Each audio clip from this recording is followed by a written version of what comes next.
Buongiorno. We are looking at how to say correctly the name of this Italian luxury brand. We'll be looking at how to say more interesting and often confusing names from fashion too. So make sure to stay tuned for those.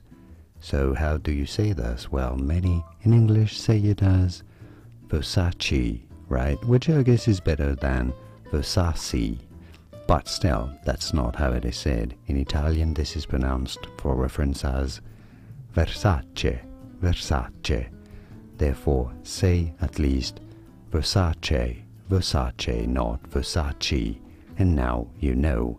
More videos here on how to pronounce more interesting names of luxury brands from fashion, cosmetics, Italian, French and beyond, whose pronunciations aren't always obvious. I'll see you there to learn more. Thanks for watching.